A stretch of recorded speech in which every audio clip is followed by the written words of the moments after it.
नमस्ते दोस्तों। समाजशास्त्र की इस श्रृंखला को आगे बढ़ाते हुए सामाजिक समस्या सोशल प्रॉब्लम के अंतर्गत आज हम डोमेस्टिक वायलेंस घरेलू हिंसा कारण और समाधान इसकी चर्चा करेंगे।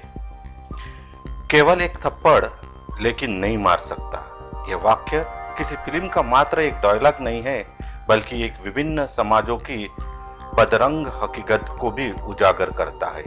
घरेलू हिंसा दुनिया के लगभग हर समाज में मौजूद है। इस शब्द को विभिन्न आधारों पर वर्गीकृत किया जा सकता है, जिनमें पति या पत्नी, बच्चों या बुजुर्ग तथा ट्रांसजेंडर के खिलाफ हिंसा के कुछ उदाहरण प्रत्यक्ष रूप से सामने आते हैं। पीड़ित के खिलाफ हमलावर द्वारा अपनाई जाने वाली विभिन्न प्रकार की गतिविधियों में शारीरिक शोषण, भावनात्मक शोषण, मनोवैज्ञानिक दुर्व्यवहार या वंचितता, आर्थिक शोषण, गाली गलौज, ताना मारना आदि शामिल है। घरेलू हिंसा न केवल विकसनशील या अल्प विकसित देशों की समस्या है, बल्कि ये विकसित देशों में भी बहुत प्रचलित है। घरेलू हिंसा हमारे छंद सभ्य समाज का प्रतिबिंब है।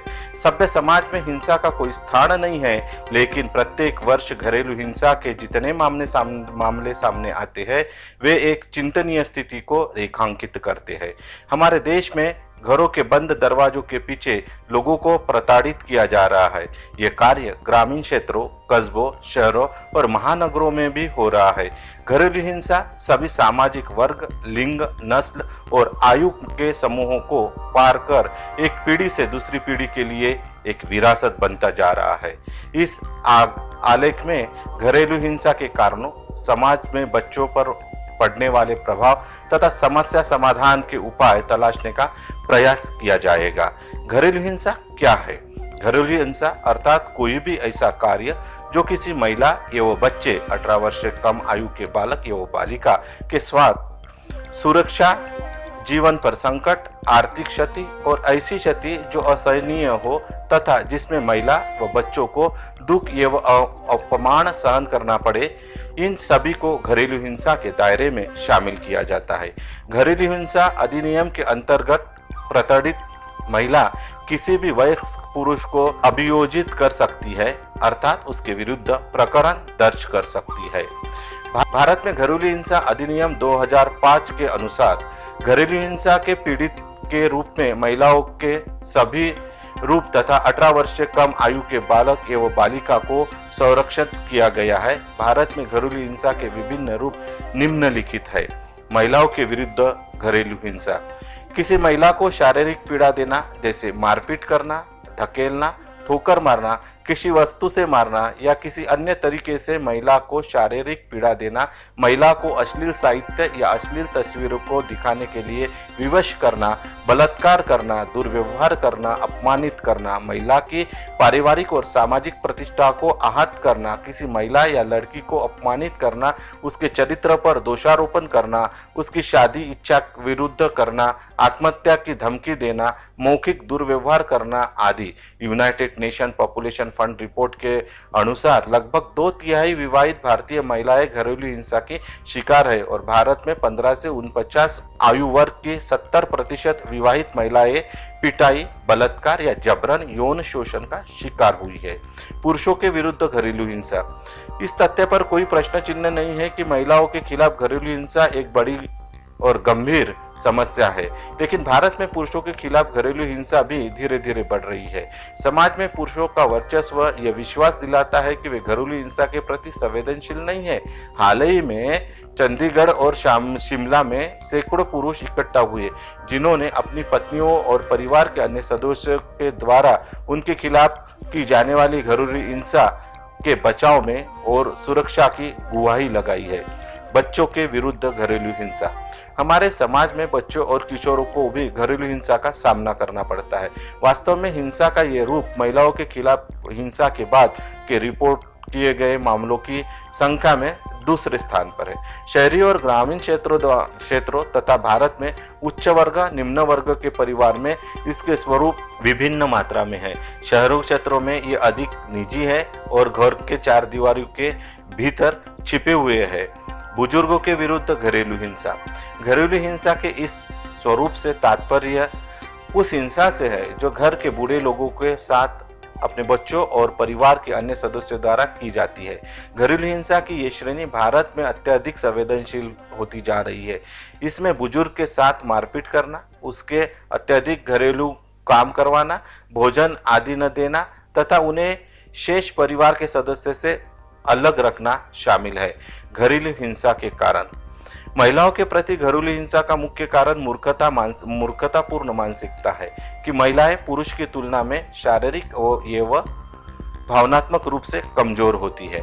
प्राप्त दहेज से असंतुष्टि, साथी के साथ बहस करना, उसके साथ यौन संबंध बनाने से इनकार करना, बच्चों की उपेक्षा करना, साथी को बताए बिना घर से बाहर जाना, स्वादिष्ट खाना न बनाना शामिल है। विवाहोत्तर संबंधों से लिप्त होना, ससुराल वालों की देखभाल न करना, कुछ मामलों में महिलाओं में बांझपन भी परिवार के सदस्य द्वारा उन पर हमले का कारण बनता है। पुरुष के प्रति घरेलू हिंसा के कारणों में पत्नियों के निर्देशों का पालन न करना, पुरुषों की अपर्याप्त कमाई, विवाहोत्तर संबंध, घरेलू गतिविधियों में पत्नी की मदद नहीं करना, बच्चों की उचित देखभाल न करना, पति पत्नी के परिवार को गाली देना, पुरुषों का बांझपन आदि कारण है। बच्चों के साथ घरेलू हिंसा के कारणों में माता पिता की सलाह और आदेशों की अवहेलना करना, पढ़ाई में खराब प्रदर्शन या पड़ोस के अन्य बच्चों के साथ बराबरी कर नहीं पाना, माता पिता और परिवार के अन्य सदस्यों के साथ बहस करना आदि हो सकते हैं। ग्रामीण क्षेत्रों में बच्चों के साथ घरेलू हिंसा के कारणों में बाल श्रम, शारीरिक शोषण या पारिवारिक परंपराओं का पालन न करने के लिए उत्पीड़न, उन्हें घर पर रहने के लिए मजबूर करना, उन्हें स्कूल जाने की अनुमति न देना आदि हो सकते हैं। गरीब परिवारों में पैसे पाने के लिए माता पिता द्वारा मंद बुद्धि बच्चों के शरीर के अंगों को बेचने की खबरें भी मिल रही है। यह घटना बच्चे के खिलाफ क्रूरता और हिंसा की सच्चाई को दर्शाती है। वृद्ध लोगों के खिलाफ घरेलू हिंसा के मुख्य कारणों में बूढ़े माता पिता के खर्च को झेलने में बच्चे झिझकते हैं, वे अपने माता पिता को भावनात्मक रूप से पीड़ित करते हैं और उनसे छुटकारा पाने के लिए उनकी पिटाई करते हैं। विभिन्न अवसरों पर परिवार के सदस्यों की इच्छा के विरुद्ध कार्य करने के लिए उन्हें पीटा जाता है। बहुत ही सामान्य कारणों में से एक संपत्ति हथियाने के लिए दी गई यातना भी शामिल है। घरेलू हिंसा से प्रभाव। घरेलू हिंसा के प्रभाव। यदि किसी व्यक्ति ने अपने जीवन में घरेलू हिंसा का सामना किया है तो उसके लिए इस डर से बाहर आना पाना अत्यधिक कठिन है। अनवरत रूप से घरेलू हिंसा का शिकार होने के बाद व्यक्ति की सोच में नकारात्मकता हावी हो जाती है। उस व्यक्ति को स्थिर जीवन शैली मुख्यधारा में लौटने में कई वर्ष लग जाते हैं। घरेलू हिंसा का सबसे बुरा पहलू यह है कि इससे पीड़ित व्यक्ति मानसिक आघात से वापस नहीं आ पाता है। ऐसे मामलों में अक्सर देखा गया है कि लोग या तो अपनी मानसिकता संतुलन खो बैठते हैं या फिर अवसाद का शिकार हो जाते हैं। घरेलू हिंसा की यह सबसे खतरनाक और दुर्दक स्थिति है कि जिन लोगों पर हम इतना भरोसा करते हैं और जिनके साथ रहते हैं, जब वही हमें इस तरह का दुख देते हैं तो व्यक्ति का रिश्ते पर से विश्वास उठ जाता है और वह स्वयं को अकेला कर लेता है। कई बार इस स्थिति में वो लोग आत्महत्या तक कर लेते हैं। घरेलू हिंसा का सबसे व्यापक प्रभाव बच्चों पर पड़ता है। सीटी स्कैन से पता चला है कि जिन बच्चों के घरेलू हिंसा में अपने जीवन बिताया है, उसके मस्तिष्क का कॉर्पस कॉलोसम और हिप्पोकैम्पस नामक भाग सिकुड़ जाता है, जिससे उनकी सीखने, संज्ञानात्मक क्षमता और भावनात्मक विनियमता की शक्ति प्रभावित हो जाती है।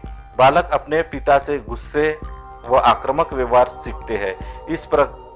इसका असर ऐसे बच्चों का अन्य कमजोर बच्चों व जानवरों के साथ हिंसा करते हुए देखा जा सकता है।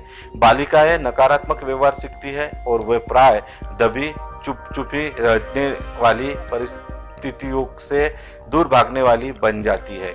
प्रत्येक व्यक्ति के जीवन की गुणवत्ता पर प्रतिकूल प्रभाव पड़ता है, क्योंकि हिंसा की शिकार हुई महिलाएं सामाजिक जीवन की विभिन्न गतिविधियों में कम भाग लेती है। समाधान के उपाय। शोधकर्ताओं के अनुसार यह ध्यान रखना महत्वपूर्ण है कि घरेलू हिंसा के सभी पीड़ित आक्रामक नहीं होते हैं। हम उन्हें एक बेहतर वातावरण उपलब्ध कर घरेलू हिंसा के मानसिक विकार से बाहर निकाल सके। भारत अभी तक हमलावरों की मानसिकता का अध्ययन करके समझने और उसमें बदलाव लाने का प्रयास करने के मामले में पिछड़ रहा है।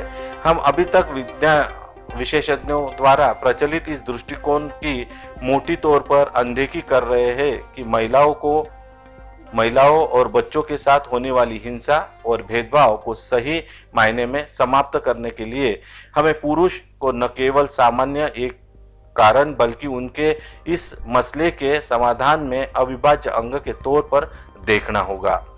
सुधार लाने के लिए सबसे पहला कदम के तौर पर यह आवश्यक होगा कि पुरुषों को महिलाओं के खिलाफ रखने के स्थान पर पुरुषों को इस समाधान का भाग बनाया जाए। मर्दानगी की भावना स्वस्थ मायनों में बढ़ावा देने और पुराने घिसे पिटे ढेरे से छुटकारा पाना अनिवार्य होगा।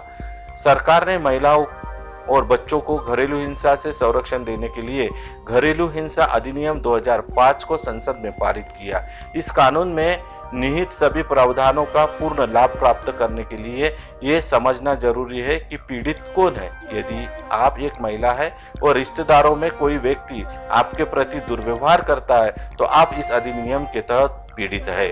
मानसिक स्वास्थ्य अधिनियम 2017 द्वारा भारत मानसिक स्वास्थ्य के प्रति गंभीर हो गया है, लेकिन इसे और अधिक प्रभावशाली बनाने की आवश्यकता है। नीति निर्माताओं को घरेलू हिंसा से उभरने वाले परंपराओं को पेशेवर मानसिक स्वास्थ्य सेवाओं का लाभ उपलब्ध कराने के लिए तंत्र विकसित करने की जरूरत है। सरकार ने वन स्टॉप सेंटर जैसी योजनाएं प्रारंभ की है, जिसका उद्देश्य हिंसा की शिकार महिलाओं की सहायता के लिए चिकित्सीय, कानून और मनोवैज्ञानिक सेवाओं की एकीकृत रेंज तक उसकी पहुंच में सुगम व सुनिश्चित करता है। महिलाओं के साथ होने वाली हिंसा के बारे में जागरूकता फैलाने के लिए वोग इंडिया ने लड़के रुलाते नहीं अभियान चलाया, जबकि वैश्विक मानवाधिकार संगठन ब्रेक थ्रू द्वारा घरेलू हिंसा के खिलाफ बेल बजाओ अभियान चलाया गया। ये दोनों ही अभियान महिलाओं के साथ होने वाले घरेलू हिंसा से निपटने के लिए निजी स्तर पर किए गए शानदार प्रयास है। निष्कर्ष, यदि हम सही मायनों में महिलाओं के विरुद्ध हिंसा से मुक्त भारत बनाना चाहते हैं तो वक्त आ चुका है कि हमें एक राष्ट्र के रूप में सामूहिक तौर पर इस विषय पर चर्चा करनी चाहिए। एक अच्छा तरीका ये हो सकता है कि हम राष्ट्रव्यापी अनवरत तथा समृद्ध सामाजिक अभियान की शुरुआत करें। अगर आपको मेरा ये वीडियो अच्छा लगता है, आपको लगता है कि मेरी जानकारी आपको कोई उपयुक्त लगती है, तो आप मेरे इस वीडियो को लाइक करें, मेरे चैनल को सब्सक्राइब करें। धन्यवाद।